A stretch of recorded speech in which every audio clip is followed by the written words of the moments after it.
Article 3. Now, Article 3 was replaced by another article, but let me read you the first article, and then I'll read what they replaced it with. This is the original article of Massachusetts, if nothing else. Look, if you want to say, the people of Massachusetts want to say, we no longer believe in God and we don't want God to be a part of us anymore again, they have a right to do that. They can alter the government. But don't tell me it didn't start out that way. Don't teach it wasn't that way. Don't teach that the roots of this nation were not Christian. Listen to this from Article 3, our forefathers in Massachusetts. As the happiness of a people and the good order and preservation of civil government essentially depends upon piety, religion, and morality. Wait a minute, what are they saying? The only way you're going to have a civil government is if the people are pious, religious, and moral. And as these cannot be generally diffused through a community but by the institution of the public worship of God, in other words, we can't get the citizens of Massachusetts to have piety, religion, and morality except gathering them together for what? The public worship of God. And of public instructions in piety, religion, and morality. Can you imagine Mayor Wong saying, every Thursday night down here at the City Hall, we're going to start having public instructions in morality and piety.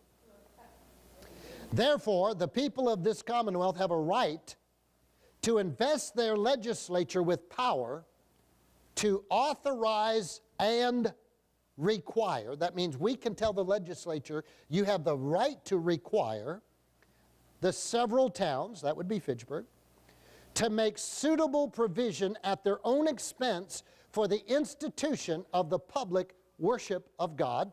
Hold on. What did they just say? They gave the legislature the right to demand, require, that the city of Fitchburg, at its own expense, build a place of public worship of God. But it doesn't stop there. And for the support and maintenance of public Protestant teachers of piety, religion, and morality in all cases where such provision shall not be made voluntarily. In other words, if the people will not pay to have a pastor in that town, then the legislature can order the town to pay for and appoint a pastor. And the people invest their legislature with authority to enjoin upon all the subjects and attendance upon the instructions of the public teachers aforesaid at stated time and season. The legislature can say, all right, it's Thanksgiving Day, we order all businesses closed and everybody will go to the house of worship and be taught about morality. That's the roots of this Commonwealth. That's not where we are, and I'm not saying we need to go there. What I am saying is that's the roots of this Commonwealth. Now here's what replaced that. They took out that article entirely, and it's been replaced by Article 10. 11. Listen to what Article 11 says. As the public worship of God and instruction in piety, religion, and morality promote the happiness and prosperity of a people and the security of a republican government, the religious societies of this Commonwealth shall ever have the right to elect their pastors or religious teachers, to contract with them for their support, to raise money for erecting and repairing houses for public worship, for the maintenance of religious instruction, and for the payment of necessary expenses. And all religious sects and denominations shall be equally under the protection of the law, and no subordination of any one sect or denomination to another shall ever be established by law. Now, the biggest reversal was this. They went from saying, no, the legislature is going to tell towns this is what you have to do, and they put in a law that said, because we recognize the worship of God is helpful in everything, the government shall in no way interfere with people's right to do that. Do you see that difference? Now, while we can say, well, boy, that's sure a turn of events, but nevertheless, look at it, it's still in the Constitution. As the public worship of God and instruction in piety, religion, and morality promote the happiness and prosperity of a people. It's in our Constitution today. A recognition that the public worship of God and instructing in piety, religion, and morality promote the happiness of a people. Why can't I go to the local high school and say, on the basis of Article 11, I want to teach a class in the high school on piety, religion, and morality? Oh, no, no, no, we can't mix church and government. It's an absolute lie. It's not the law of this Commonwealth. It's there. Now again, I mean, if people want to say we don't believe that, but it's still there, then change it. But because it's there and we're ignoring it, we have entered a stage in America where every man is doing right in his own eyes, and the next step from that is tyranny or anarchy. Those are the only two choices. Tyranny means there will be a rule of a minority who dictate to all of us what to do. Anarchy means open civil disobedience. And there are many in the prophetic community that think one of those two is coming down the pike by 2011 or 12.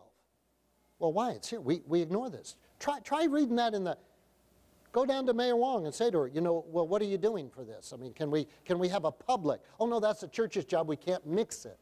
Where did that idea we can't mix it? It is so ingrained in our thinking because a humanist drove it through the 1960s and in education, and everybody in leadership in this generation started with that as an education. That's why I am so vehement against public school. Because once you get a child educated that way, it's very difficult for them to break out of it, and even Christians, therefore, can't even see rights anymore. Because they were, well, it didn't bother. You know, wait a minute. We've got to think radically different. Amen? All right, let's go on. Article 4. The people of this is a different issue. The people of this Commonwealth have the sole and exclusive right of governing themselves. Whew. As a free, sovereign, and independent state. We still are states who are members of a federal system. Amen? We still are in this Commonwealth, whether you believe it or not. Come on. The people of this Commonwealth have the sole and exclusive right of governing themselves as a free, sovereign, and independent state, and do and forever hereafter shall exercise and enjoy every power, jurisdiction, and right which is not or may not hereafter be by them expressly designated to the United States of America and Congress assembled. Let me paraphrase that for you.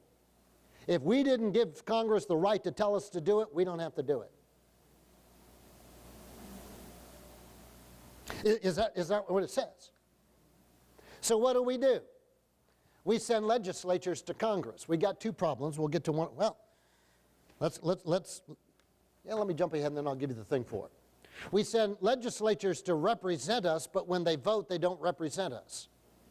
We're going to find out in a minute that this Constitution was we were to meet with our representatives and instruct them. We should tell John Kerry how to vote. We don't let John Kerry tell us how he votes. He represents us. Amen? And if we knew how to do that better, people would have learned that. If we learned it better and had the gumption to say no to the political machinery, people who didn't do it, we'd bounce them out real quick. But if I read this rightly, it says that if we don't delegate a responsibility to the United States government, we don't recognize their right to do it. Come on. Now, I know that's radical, but our forefathers were radical people. And what they said is, if we send our delegate to Congress, and Congress decides to do something that we, the people, disagree with, we don't need to do it. Well, Pastor, that's rather dangerous. It's called states' rights. It's called states' rights. And most people think that the Civil War was the death of states' rights. It was the wrong war fought for the wrong reasons. But the issue of states' rights was a valid right. Come on. We did not lose our rights as states when we joined the United States. And we're going to have to start thinking about some of them. All right? Article 5 at the bottom of that page. All power residing originally in the people. Where's the power? All power residing originally in the people and being derived from them, the several magistrates and officers of the government vested with authority, whether legislative, executive, or judicial. This is in the Commonwealth, so we're talking about the legislature, we're talking about the governor, and we're talking about the court system in Massachusetts. Are at all times accountable to them. Who? The people. They're accountable to us.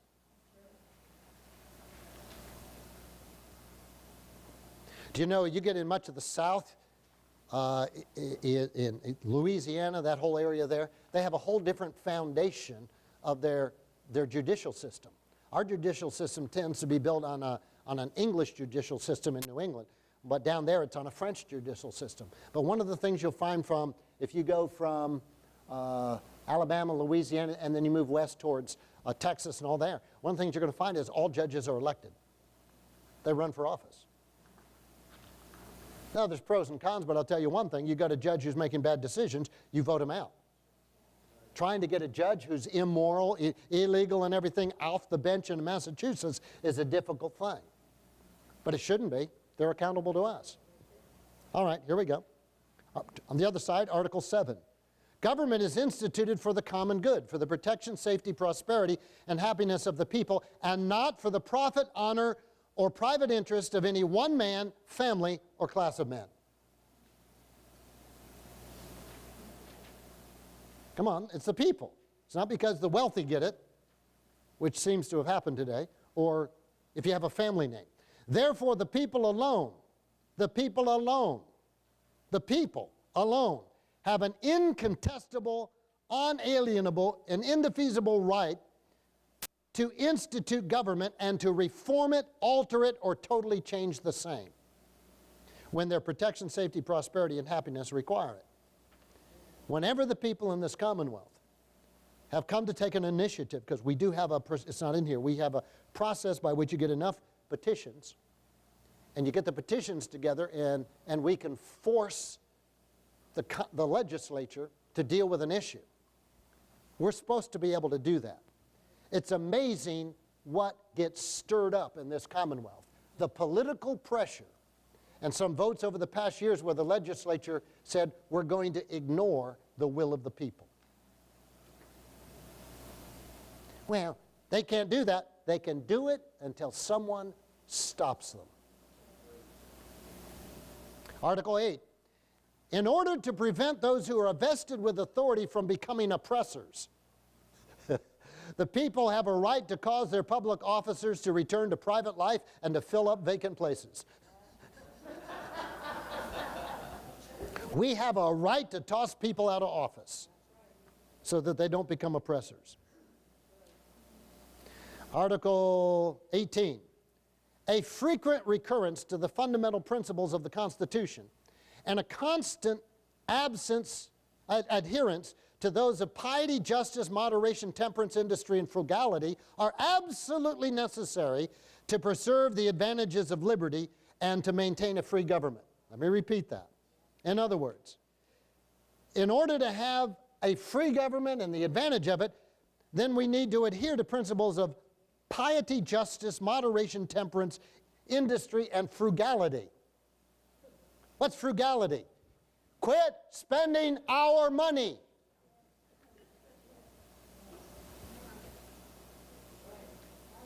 Johnstown flood. Back in I want to say they had several of them there. I think it was one in the 1900s down in Pennsylvania. Came through, virtually destroyed most of the town. Out of good compassion, and I applaud compassion, we need to help the people in Johnstown. This was before people had home insurance and all this stuff.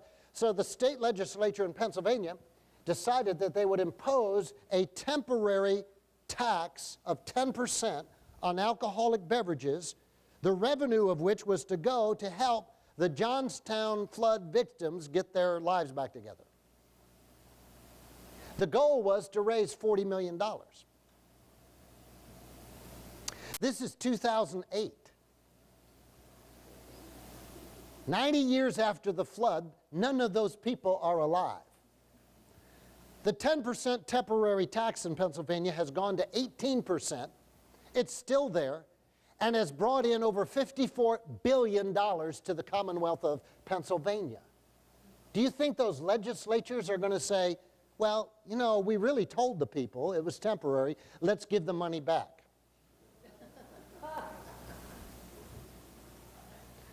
The state of Connecticut, one of the wealthiest and most well-run states up until about 8 or 9 years ago, suddenly ran into a budget crunch. They were short $1 billion or so. Through what? Mismanagement, spending what you don't have, entitlement programs you put in place without counting the cost. Yeshua said, before you build a house, count the cost, lest having started the building, you can't finish it and you're a laughing stock. In any government, we make a promise we can't fulfill. If you've given them the power of taxation, they'll simply tax to make the difference. One of the most controversial, really bitter fights in Connecticut was over meeting that by increasing the tax in the state because they were short whatever billion. So it finally got through because otherwise the state was going to go bankrupt. They got the added revenue to meet that budget need. 5 years later, their budget had tripled because the legislatures weren't frugal. Come on. Now in Massachusetts it says, let's keep reading, the people ought consequently, because we need this to look, here's what you ought to be doing. The Constitution tells you what you ought to be doing. You ought to have a particular attention to all those principles in the choice of their officers and representatives. Quit pointing the finger at the representatives. Our Constitution says we the people should check and see, are our representatives practicing piety, justice, moderation, temperance in industry and frugality? And if they're not, why are you voting for them? The framers of the Constitution put it right in there. Because we need that to run, you, the people, better make sure that these are the characteristics you're looking for. And they have a right to require of their lawgivers and magistrates an exact and constant observance of them in the formation and execution of laws necessary for the good of the administration. In other words, we ought to demand that our lawgivers, when they're administering the Commonwealth, are practicing frugality, industry, temperance, moderation, justice, and piety. Piety is still in there. Article 19. The people have a right in an orderly and peaceable manner to assemble, to consult upon the common good, and give instructions to their representatives. When's the last time you've heard a representative gather constituents and say, what would you like me to do? They come and tell you what they're going to do or have done. And then Article 29.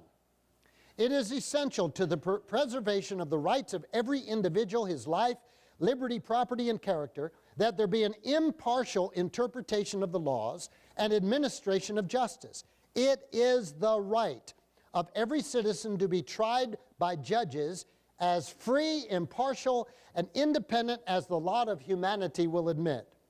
It is therefore not only the best policy, but for the security of the rights of people and of every citizen, that the judges of the Supreme Judicial Court should hold their offices as long as they behave themselves well. So our founders in Massachusetts came down on the law of electing judges or not. They said, we don't want to have to elect them because we don't want them to have to run every 4 years and go through all that. As long as they're practicing fairness and everything like that, as long as they behave themselves, they can serve for life. But if they're not behaving themselves, they're doing things that are clearly against the will of the people, they should be removed. All right, now part the second. Part the second, the frame of government, has an interesting chapter in it, chapter 5, which is no longer there. It's been removed. But in the original Constitution, it was there because Harvard University was tied very much to the Commonwealth. You just couldn't pull them apart. So chapter 5 was the University of Cambridge and encouragement of literature. It was about how do we encourage learning. Section 1, the university. Listen to this, Article 1.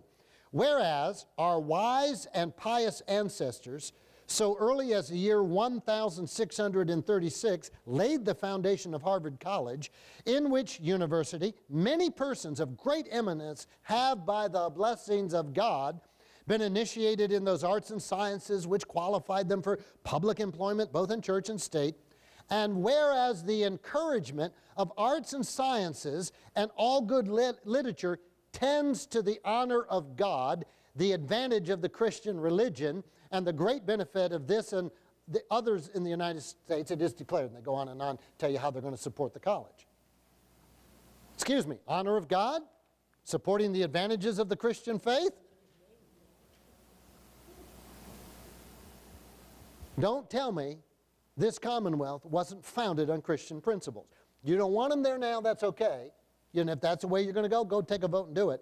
But don't put into our school system lies before our children where they don't know the root.